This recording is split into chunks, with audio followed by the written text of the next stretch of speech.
प्यारे दोस्तों, अगर आप लोग बाबा जगुरुदेव सत्संग से जुड़े होंगे तो ये तो आप लोग जरूर जानते होंगे कि बाबा जी को इमरजेंसी के दिनों में, आपातकाल जब देश में लगी थी, इंदिरा गांधी की सरकार थी, तो बाबा जगुरुदेव को जेल के सलाखों के पीछे डाल दिया गया था।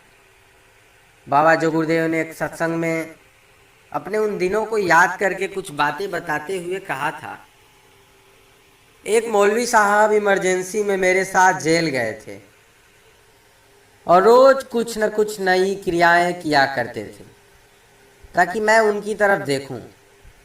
वो जेल में बराबर ये याद करके कहे कि उसने मुझे बेगुनाह जेल में डाल दिया, अर्थात मैं बेगुनाह हूं और मुझे जेल में डाल दिया। अगर मैं निकल जाऊं तो उसको गोली मार दूंगा जिसने मुझे जेल में डलवाया। एक दिन मैंने मौलवी साहब से कहा, आप दिन रात यही बात सोचते रहते हो, तो बताओ खुदा को कब और कैसे याद करते हो? उन्होंने मेरी बात सुनी, कुछ और किया और बोले कि बात तो आप सच्ची कहते हो। मैंने उनको समझाया कि खुदा को तो आपने देखा नहीं, इसलिए खुदा याद नहीं आता।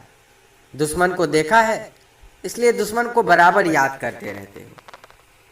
कहने लगे कि अब मैं खुदा को याद करूंगा, दुश्मन को नहीं।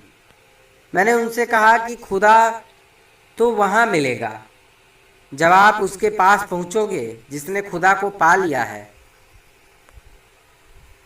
वहीं खुदा के बारे में बता सकता है। लेकिन इससे मौलवी जी की जो मानसिक स्थिति थी, जो मन में बैर की भावना थी, वो तो चली गई। तो बाबा जगुरुदेव ने अपने आपातकाल की घटना को बताते हुए ये बातें कही थी।